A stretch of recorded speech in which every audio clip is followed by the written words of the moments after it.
My name is Kale. I am a Vorin Scout, 3rd rank, assigned to survey vessel Anduin, operating under the Vorin Collective's Deep Space Expansion Program. We map stars. We catalog dead worlds. We file reports that no one reads until someone in a comfortable office decides they need a reason to send colony ships somewhere cold and far away. That was the job. That was always the job. I did not expect to end up floating in the wreckage of my own ship, breathing recycled air from an emergency suit that had maybe 19 hours of oxygen left, watching the stars spin slowly past my visor while pieces of the Anduin drifted in every direction around me. But here I was. I want to explain what happened because it matters.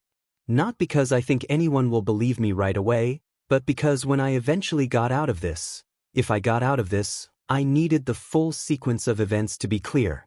The Vorin Collective does not tolerate fuzzy reports. They especially do not tolerate reports that involve unauthorized contact with species on the restricted list. Humans are on the restricted list. They have been on the restricted list for 11 years, ever since the Collective's Exploratory Committee classified them as a Class 4 developmental hazard. Class 4 means a species is considered too aggressive, too unpredictable, and too technologically ambitious to risk open contact with until further study is completed. It does not mean hostile. It just means dangerous in the way that a fire is dangerous. Not evil, just very capable of spreading in ways you did not plan for. The Anduin was not supposed to be anywhere near human claimed space. We were charting the outer arm of the Kelith Drift, a sparse region of gas clouds and brown dwarf systems about 40 light-years from the nearest human colony. There was nothing out here except emptiness and the occasional rogue asteroid. Except the thing that hit us. We still do not know exactly what it was. The Anduin sensors logged it as an object approximately the size of a transport shuttle moving at about 12% of light speed. No drive signature. No energy output. Just mass, moving very fast, through a region of space that our chart said was completely clear. It came from below the ecliptic plane at an angle no conventional tracking system would have caught, and it hit us in the port engine cluster before our navigator even had time to shout a warning. The Anduin broke apart in under 6 seconds. I know that because my suit logs have timestamps. Explosion at 14 hours, 32 minutes and 7 seconds. Emergency beacon activation at 14 hours, 32 minutes and 9 seconds. Suit pressurization confirmed at 14 hours, 32 minutes and 11 seconds. Hull breach, crew compartment, 14 hours, 32 minutes and 13 seconds. 6 seconds from a normal survey mission to floating alone in space while the ship I had served on for 3 years turned into a slowly expanding cloud of debris around me. I did not think about dying right away. That came later. In those first minutes I was running on pure instinct, pulling myself away from the burning sections of hull, checking my suit readouts, trying to raise someone on the comm. The Anduin had a crew of 7. I called each of them by name, in order of seniority, the way we were trained to do. Engineer Tessin, Navigator Paul, Science Officer Mar, Pilot Devrin, Auxiliary Crew Hillick and Soar. Nobody answered. I do not know how long I called before I accepted that nobody was going to answer. A while. Long enough that my voice started going rough inside the helmet. Long enough that the burning sections of hull had gone cold and dark. Long enough that the debris cloud around me had spread out to the point where I could barely see the larger pieces anymore. Then I checked my oxygen readout and stopped calling. 19 hours and 42 minutes. That was what I had.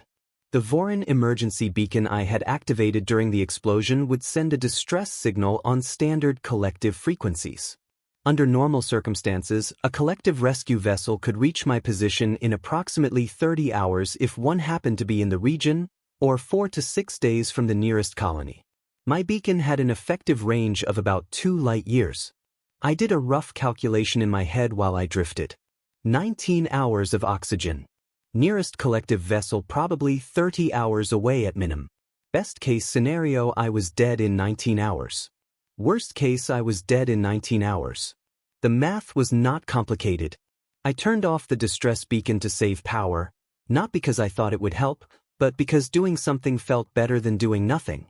Then I turned it back on because that was stupid. The beacon needed to be on. Then I floated there for a while and looked at the stars and tried to think clearly. I am a scout. Scouts are trained to assess situations without panic. Scouts are trained to look for options that are not immediately obvious. Scouts are trained to use all available resources. The key word was available. I looked at my suit's communication array. Standard Voron frequencies, useless out here, nothing to bounce a signal off of. Emergency beacon, already on, already burning through its power cell. Suit navigation system, functional, but I had no thruster pack, so knowing exactly where I was in space did not help me get anywhere. And then, because I had nothing better to do, I scanned the broader communication spectrum. Not just Voron frequencies. Everything. The full range my suit's antenna could pick up. I was not expecting anything. I was doing it the way you check behind you when you are walking alone at night. Not because you actually think someone is there, but because not checking feels worse. I found something. It was faint. Very faint. A structured signal, not natural. Natural signals do not repeat in patterns, and this one had a clear repeating structure underneath the interference. I could not decode it. It was not in any language format my suit recognized. But it was there, coming from a direction roughly perpendicular to the debris field, distance unknown. My first thought was, collective vessel I did not know about. My second thought was, that pattern does not look like anything in the collective's communication library.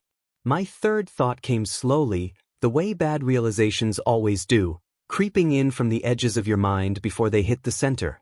The nearest collective territory was 40 light-years away. The nearest inhabited system of any kind was... I checked my navigation data. The nearest inhabited system was a human colony called Ferris Station, approximately 1.4 light-years from my current position. I floated in the wreckage of my ship and thought about that for a long time. Humans are on the restricted list. I had 19 hours of oxygen. The signal was coming from the direction of Ferris Station. I thought about my crew. I thought about the 7 names I had called into the silence. I thought about Tessin, who always complained that the Anduin's food processors made everything taste like recycled protein no matter what you asked them for. I thought about Pol, who had a daughter back on the home world that he showed pictures of to anyone who would sit still long enough. I thought about Mara, who had spent the last 3 years cataloging dead rocks and had somehow never stopped finding it genuinely interesting. They were all gone. If I wanted to not be gone too, I had one option. I retuned my emergency beacon to broadcast on the widest possible spectrum, including frequencies that, technically, I was not authorized to use. Then I composed the shortest, clearest distress message I could manage, recorded it in the 6 most common languages in this part of the galaxy, including, at the very bottom of the list, Standard Human English, which I had learned years ago as part of my collective intelligence briefing, the one that explained all the reasons why humans were on the restricted list, and set it to repeat. Then I waited. 4 hours passed. I spent them doing what you do when you have nothing to do but wait and think. I went over the crash again and again, trying to figure out what the object had been. I ran numbers on my oxygen consumption, trying to calculate if there was any way to stretch the supply. There was not. The suit's recycling was already at maximum efficiency. I thought about my family, my parents on the home world, my younger brother who was studying to be an atmospheric engineer. I thought about whether the collective would send someone to look for the Anduin when it stopped reporting in. They would, eventually. But eventually was a long time from now. At hour 5, my communication array registered an incoming signal on one of the frequencies I had broadcast on. It was in Standard Human English. I had learned the language from written briefing documents. My accent, when I spoke it out loud, was apparently terrible. I would find this out later. But I understood spoken English well enough, and what I heard when I replayed the incoming message made me go very still inside my suit. Unknown vessel, this is UH's Dauntless, responding to your distress signal. We have your position. We are en route. Please confirm life signs and identify yourself. Estimated arrival at your coordinates is 2 hours and 14 minutes. Hold on. We are coming. I played it again. We are coming. 2 hours and 14 minutes. I had approximately 14 hours of oxygen left. 2 hours and 14 minutes was well inside that window. There were several things about that message that hit me at once, and I want to be precise about what each of them was, because I think precision matters here. The first thing was the obvious one: relief.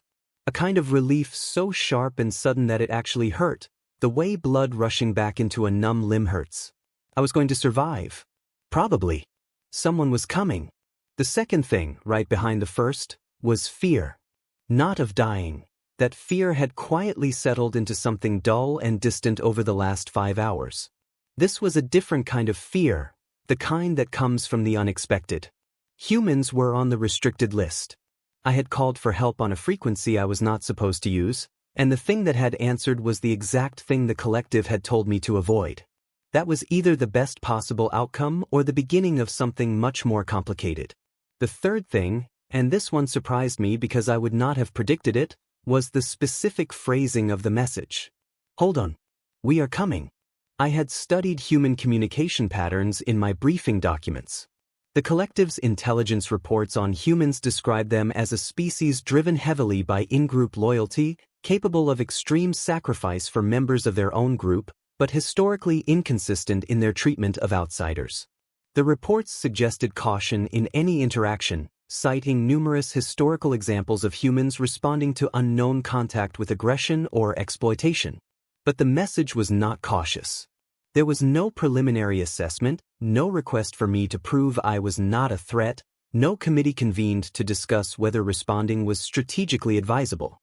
Someone on a human warship, a warship, had picked up my signal, figured out my position, and immediately turned the ship around and started flying toward me. Without hesitation. That phrase would come back to me a lot over the next several hours. I did not know it yet, but it was going to become important. I sent back a confirmation message in English, identifying myself by name and species, explaining that I was the sole survivor of a destroyed survey vessel and that my oxygen supply was limited. I tried to keep my voice steady. I'm not entirely sure I succeeded. The response came back 12 minutes later, accounting for signal delay. Kale, this is Captain Yara Singh of the UHS Dauntless. Confirmed receipt. We have adjusted course for maximum speed intercept. You will need to remain in your current position if possible. Do not expend suit thrusters. We are sending a shuttle ahead of the main ship to reach you faster. Shuttle ETA is approximately 90 minutes. You are going to be okay. Sit tight. I sat tight. 91 minutes later, I saw the shuttle. It came out of the dark as a growing point of light, then resolved into a shape, then into something close enough that I could see its running lights blinking in a steady rhythm. It was larger than a Vorin scout shuttle. Most human vessels are larger than the Vorin equivalents, because humans seem to build everything bigger than strictly necessary, something the collective's reports noted as a characteristic tendency, and it moved with a kind of quiet confidence that I found, unexpectedly, reassuring. A voice came over a short-range channel. Kale, this is Lieutenant Markov, shuttle pilot. I have visual on you. I'm going to bring us alongside and extend the airlock. Don't be alarmed by the size of the port. We built it large enough to fit most species we've encountered. Just move in at your own pace. Understood, I said. My English sounded strange to my own ears. Clunky. Your accent is fine, the lieutenant said, and I could hear something in his voice that I had no word for in Vorin but which I later learned the humans call warmth. I've heard worse from humans who grew up speaking it. The airlock was large as promised. I moved through it slowly, following the lieutenant's calm instructions, and then I was inside and the outer door was closing and I could hear the hiss of atmosphere equalizing around me and the suit readout was telling me external pressure was stable and breathable. I took off my helmet. The air tasted different from Vorin air. Less clean, somehow, but also less sterile. There was something almost organic about it, like the ship itself was breathing. I would later learn that human vessels tend to have more biological materials cycling through their air systems, plants in common areas, that sort of thing. At the time I just noticed that it was different, and that I was breathing it, and that I was alive. There were 2 humans in the shuttle cabin. Lieutenant Markov was at the controls, young, with short-cropped dark hair and an expression of careful neutrality that I suspected was his professional face, the one he wore when he was not sure how a situation was going to go. The other human was a medic, introduced as Specialist Chin, who moved toward me immediately with a scanner and a calm manner that communicated this was not her first unusual situation. "May I?" she asked, gesturing with the scanner. "Yes," I said. She ran the scanner over me quickly, checking something on her readout, and said, "Looks like mild hypoxia, nothing serious, and you're dehydrated. I'm going to give you a fluid pack. It won't be exactly calibrated for Voron physiology, but it's close enough that it won't hurt you, and we can get you properly assessed when we reach the Dauntless." She said this while already reaching for the fluid pack. Not as a question, as information she was giving me about what she was about to do. I noticed that distinction. "Thank you," I said. She smiled. Human smiling is something the collective's briefing documents describe in detail, because it is one of the more visible cross-species communication signals and also one of the most frequently misread. The documents note that human smiles can mean many different things depending on context. But I knew what this one meant. It was the same across every species I had ever encountered. "I am not going to let you come to harm. You're going to be okay," she said. Same words as the captain's message. I would hear those words a lot over the next few days. The Innis Dauntless was enormous. I had seen images of human warships in the collective's intelligence files. I had read their listed dimensions. But there is a difference between reading a number and floating in front of the thing itself, watching it fill your entire field of vision as the shuttle approaches, the running lights strung across its hull like a city seen from a distance. "Big," I said because I had to say something. Markov glanced back at me from the pilot's seat. "She's a heavy cruiser. Third of her class. 412 crew." 412. The Anduin had 7. We docked in a large bay that smelled of metal and coolant and something else, something sharp and industrial that I did not have a name for. Markov ran me through the docking procedure, narrating each step in a way that made it clear he was doing it for my benefit, keeping me oriented, keeping me from feeling like I was just being processed. When the bay doors closed and the bay pressurized, he said, "Captain Singh wants to see you when you're ready, but there's no rush. Specialist Chen will get you set up with quarters first." "I should speak with the captain," I said. "You should also sleep," Chen said firmly. "You've been awake for approximately," she checked something, 22 hours, you've had a significant trauma event, and you are mildly hypoxic. The captain will still exist in 6 hours.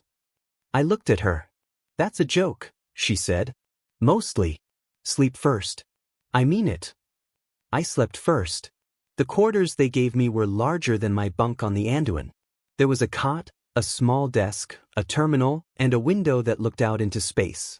I sat on the cot for a while and looked at the stars and thought about Tessin and Pol and Mara and the others. I thought about the fact that I was alive and they were not, and I tried to process that, and I could not, and I eventually just lay down and closed my eyes. When I woke up, someone had left food outside the door.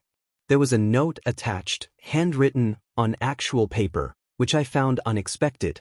It read, "We weren't sure what your species eats, so there are 3 options. Please don't eat option B if you are sensitive to sulfur compounds. It's a traditional dish from my home region and I realize it probably smells alarming. Chief Petty Officer Diaz."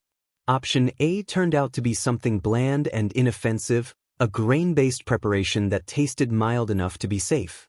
Option C was a sweet fruit drink in a sealed container. I ate both.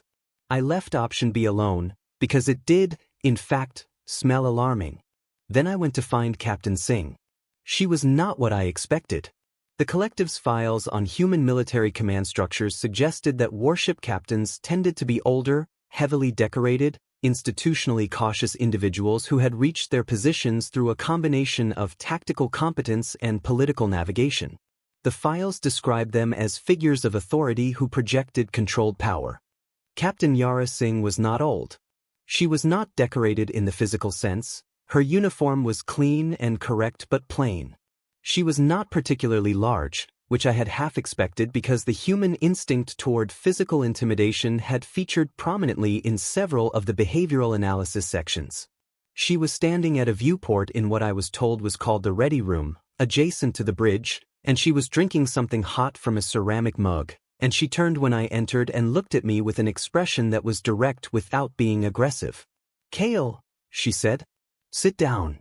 Can I get you anything?" "No," I said. Thank you. I want to explain my situation. You don't have to explain anything yet, she said. But I won't stop you. I sat down across from her small desk and collected my thoughts and then told her everything. The survey mission. The impact. The wreckage. The oxygen count. The decision to broadcast on restricted frequencies. I told her about the restricted list, because I thought she should know that her government and mine had agreements, informal ones but real ones, that were meant to prevent this kind of contact. I told her that by picking up my signal and responding, she had probably put herself in a complicated political position, and that I was sorry for that. She listened to all of it without interrupting. When I was done, she was quiet for a moment. Then she said, Kale, I want to be honest with you. I knew we were near the edge of the no-contact zone when we picked up your signal. I knew your species was on the restricted list before I ordered us to change course. I waited. I changed course anyway, she said, because you were dying and I had the ability to do something about it. Whatever the political fallout is, I'll deal with it. That's not your concern right now. I looked at her. The no-contact agreement, she continued, was made by diplomats in comfortable offices who have never had to make a decision in 90 seconds about whether a living being is going to die if they don't act. I respect the work of diplomats. I also had to make a call. She said it simply, without drama, without the kind of self-congratulatory emphasis that I had learned to expect when someone had done something they considered heroic. She said it the way someone states a fact. I understand, I said, which was not entirely true. I was still processing, but felt like the right response. Good, she said. Are you physically well enough to stay up for a while? Because I'd like you to tell me about that impact. Whatever hit your ship was moving at a significant fraction of light speed and left almost no signature on our passive sensors, and that is the kind of thing I'd like to understand better. I spent the next several hours in a room the crew of the Dauntless called the Situation Room. It was not called that officially. The official name was something like Combat Information Center, but the crew had their own language for things, the way every ship crew does, and the Situation Room was where they gathered around a large holographic display table to look at information and argue about what it meant. There were 5 humans in the room besides the captain and me. I was introduced to them quickly, names and roles I did my best to file away. Commander Rask, the ship's first officer, a tall man with a very still quality about him. Lieutenant Commander Petrov, tactical officer, who moved with the slightly restless energy of someone who was most comfortable when there was a specific problem to solve. Lieutenant Okonkwo, the ship's science officer, who had already been running analyses on the debris field and looked up at me with an expression of barely contained scientific excitement that I recognized immediately because Mara had worn the same expression constantly. Lieutenant Chen, who I had already met, and Ensign Park, communications, who was the youngest person in the room by a visible margin. Captain Singh brought up the data on the holographic table. Walk us through it, she said to me. Everything you can remember about the impact and the lead up to it. So I did. I described the sensor readings, the object's trajectory, the speed estimate, the angle of approach. I described what the Anduin looked like from the outside in the seconds after impact, pieced together from my suit's external camera footage, which I had transferred to the Dauntless systems at Chen's request. I described the debris field as I had seen it from inside it. Lieutenant Commander Petrov kept interrupting, not rudely, but with the focused energy of someone who was building a model in their head and needed specific pieces to complete it. The angle you're describing, he said, below the ecliptic, steep descent vector. That's not a natural trajectory for an object in this region. No, I agreed.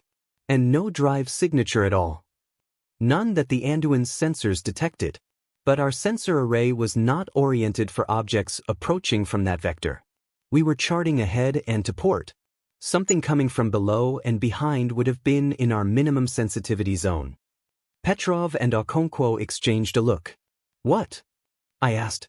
Nothing yet, Okonkwo said quickly, which meant something. Commander Rask spoke for the first time. His voice was quiet and precise. We've been tracking an anomaly in this region for about 70 hours. Sensor ghost, we thought. Something that reads briefly and then disappears. We couldn't pin it down. Could be the same object, Petrov said. Could be, Rask agreed. Captain Singh was watching me. Kale, in your assessment, based on what you saw and what you know about standard spaceflight trajectories in this region, was the impact with your vessel accidental? The room went quiet. I thought about the angle. I thought about the speed. I thought about the fact that the Anduin's charts had shown that region of space as completely clear. I do not know, I said honestly. The object's trajectory was unusual in ways that are hard to explain by natural causes. But unusual is not impossible. I would need more data. Fair enough, Singh said. She looked at her officers. Thoughts? What followed was 15 minutes of what I can only describe as organized chaos.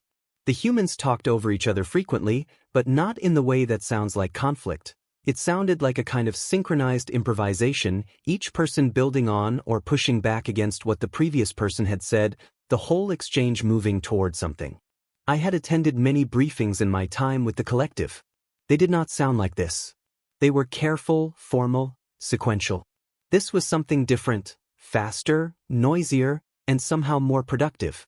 At one point Okonkwo said something technical about debris dispersion patterns that I thought I had not followed correctly, and I said so, and she immediately changed her approach and explained it differently, without any apparent irritation at having to repeat herself. She seemed, if anything, pleased to have someone to explain it to.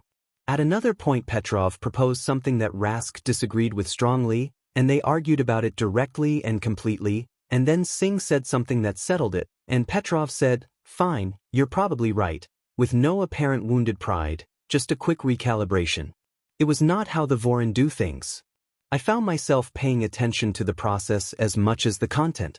By the end of the session, what they had concluded was this. The object was probably not natural. Its trajectory, its speed, its complete lack of sensor signature, and the specific section of the Anduin it had struck, the engine cluster, which also housed the primary communication array and the navigation core, were all consistent with a deliberate strike. Not proof, but consistent with it. The question that nobody said out loud but that was clearly present in the room was, consistent with a deliberate strike by whom? After the session, Okonkwo caught up with me in the corridor outside. "Can I ask you something?" she said. "Yes." "The survey mission. Were you charting anything in particular?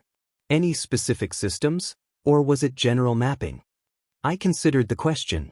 Survey mission objectives are technically confidential collective property. But Okonkwo was asking with the clear-eyed directness of someone who needed information for a practical reason, not someone probing for intelligence. "General mapping," I said. "But one of our secondary objectives was to catalog any objects in the outer system of Calith 7.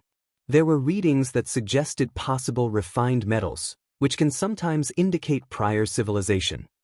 Okonkwo's expression shifted. "Prior civilization," she repeated. "Ruins. Preafil. Very common in the outer arm." "We know," she said. She was quiet for a moment. "We found something in this region about 4 months ago. Before we reported it to command, we wanted to verify it independently." She paused. "I probably shouldn't be telling you this." "Then don't," I said. She looked at me for a moment. Then she said, "It wasn't ruins." She walked away before I could respond. I want to pause here and say something about the next 3 days, because they were not what I expected. I expected to be kept separate.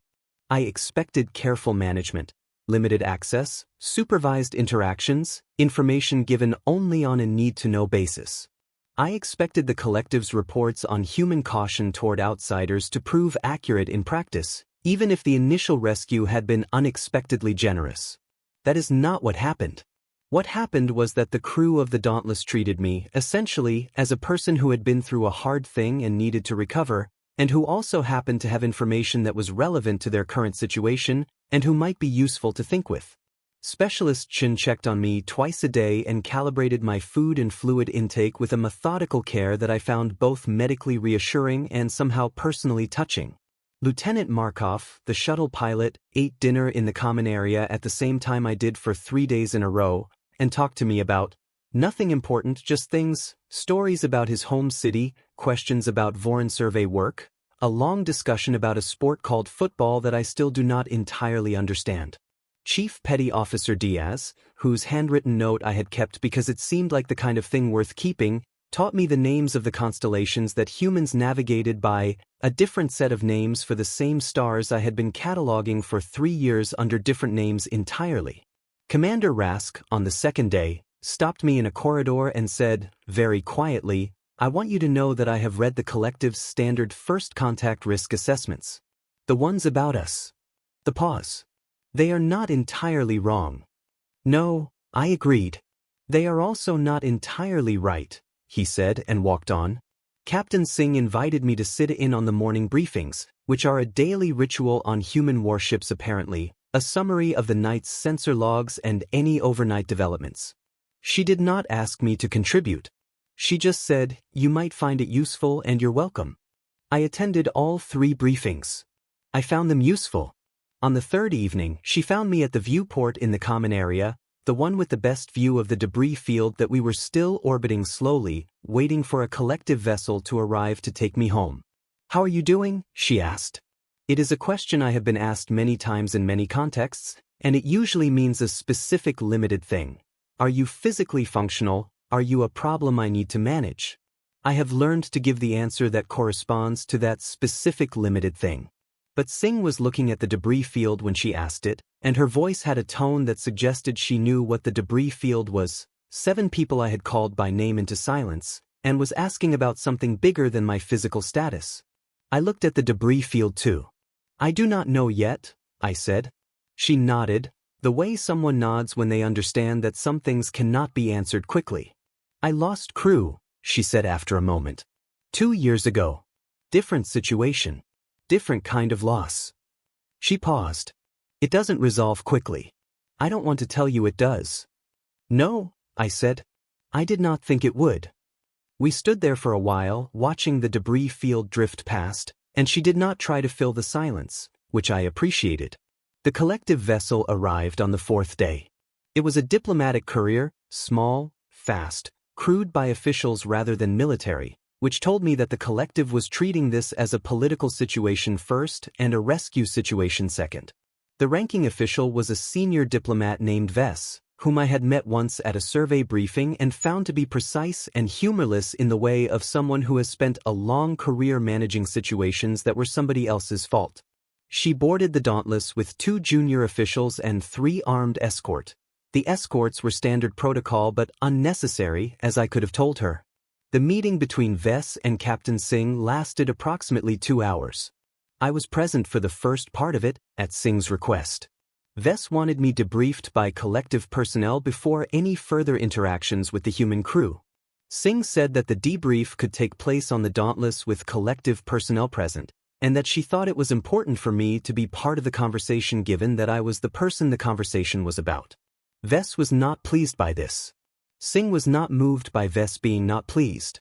I watched the 2 of them navigate the first 20 minutes of that meeting and thought about what the collective's reports said about human military command personalities being aggressive and territorially inflexible, and thought that the reports had perhaps not considered the possibility that those qualities might sometimes be exactly right. Eventually Vess turned to me and asked, formally, if I had been treated according to acceptable standards. "Yes," I said. "Were you coerced in any way, asked to provide information you were not authorized to provide, or placed under any condition that compromised your loyalty to the collective?" I thought about the morning briefings. I thought about Markov's stories about football. I thought about the note about Option B, and what it smelled like, and why someone had taken the time to warn me. I thought about being told you are going to be okay by a ship captain who knew she was violating a political agreement when she said it. "No," I said. Vess looked at me for a long moment with the expression of someone who suspects they are not getting the complete picture but cannot identify specifically what is missing. "Good," she said finally. "Then we will proceed." Before I left the Dauntless, I had one last conversation with Captain Singh. She walked me to the docking bay, not officially, just walked with me through the corridors, the way someone accompanies a guest to the door. It was an informal gesture that I suspected was calculated, because I had learned by that point that most of Singh's gestures, however informal they appeared, had been thought about. At the bay entrance she stopped and said, "I want to say something officially, for the record, so you can include it in whatever report you file with the collective. All right, I said. The UHNS Dauntless detected a distress signal from a vessel in distress, determined that the signal originated from a living being in a life-threatening situation, and responded accordingly. This response was consistent with UHN's standing orders regarding rescue operations, which do not include a provision that allows a captain to decline a rescue based on the species of the person in danger. She paused. That is the official position of this vessel and its crew. I understand, I said. Good. She extended her hand, which is the human gesture of conclusion and agreement. Right hand forward, fingers together, a brief, firm clasp. I had read about it. I had never actually done it. I extended my hand. She gripped it briefly, firmly, and released. Safe travels, Kale, she said. I hope the next time someone finds you floating in a debris field, the trip home is less complicated. I hope, I said, there is no next time. She almost smiled. Fair enough. The collective courier departed at 0800 ship time. I stood at the small viewport in my assigned cabin and watched the Dauntless fall behind us as we accelerated toward the jump point. It was, as I said, enormous in a way that was about more than just the physical dimensions, something about how it moved through space, confident and steady, the way something moves when it knows what it is and what it is for. Vess came and found me at the viewport. You should not be watching them, she said. I know, I said. I kept watching. Your report will be reviewed carefully, she said. There are protocol violations that will need to be addressed. I broadcast on restricted frequencies, I said. To avoid dying. I believe that is covered under emergency provisions. Your broadcast, the human's response is a separate matter. The human's response saved my life. That is noted, she said, in the tone of someone noting something in a column labeled inconvenient facts. It does not change the nature of the contact. I thought about what Rask had said in the corridor. They are not entirely wrong. They are also not entirely right. Vess, I said. I have been in the collective survey service for 8 years. I have filed approximately 340 reports. Most of them have been read by no one and changed nothing. I turned from the viewport. I am going to file a report about this incident that I think someone should read. Whether they do is not something I can control. She looked at me. The humans, I said, responded to a distress signal from an unknown species in a region they were not supposed to be in, without authorization from their government, at potential political cost to their captain, in under 90 seconds. I paused. I do not think Class 4 covers that. Vess said nothing for a moment. Write your report, she said finally. We will see. She left. I turned back to the viewport. The Dauntless was a small light now against the stars, running lights blinking in their steady rhythm. I watched it until it was gone. 2 months later, I was back at my desk in the Collective Survey office on Vorin Prime, working through a stack of requests for new survey assignments, when a message arrived on my official communication terminal. It was from an address I did not recognize. The identifier code was a non-collective system. The message was brief, in standard human English. Kale, hope you are well. The anomaly we found turned out to be significant, can't say more in writing, but the short version is that you were not the target. Your survey mission stumbled onto something that certain parties wanted kept quiet. We're working on it. Stay safe. Thought you should know. Sing. P.S. I talked to DS. He says you never ate option B. He is personally offended. He says it is a perfectly good dish and the smell is part of the experience. I read the message twice. Then I pulled up a fresh document on my terminal and started a new report addressed to the Collective's Senior Policy Committee, titled, Recommended Review of Human Contact Classification, Evidence and Observations from First-Hand Extended Interaction. It was a long report. I made it as long as it needed to be. I included the message about option B in the appendix because I thought it was relevant to the character evidence, and also because I suspected the committee members had never had to think about whether a smell was part of the experience of something, and I thought they probably should. 3 weeks after that, the Collective Survey Committee approved a new survey mission to the Kelith Drift region. They assigned it to me. The briefing documents did not mention Ferris Station, or the Dauntless, or anything about what I had reported. The official position of the collective was still that humans were a Class 4 developmental hazard, that contact should be minimized, that caution was the appropriate posture. But the mission was approved, and the route they had mapped for me passed within 0.6 light-years of the coordinates where my crew had died. I looked at that route for a long time. Then I thought about something Chen had said during one of her morning checkups on the Dauntless. She had finished taking my readings and was packing up her equipment, and I had asked her, I am not sure why, it was a strange question to ask a medic, why she had joined a warship's crew. She had thought about it for a moment and then said, because if something is going to go wrong out here, I'd rather be the person who's already there. I accepted the mission. I filed the paperwork with a note that I would be updating my emergency frequency protocols to include a broader broadcast range, for safety reasons. The note was approved without comment. I packed my bag.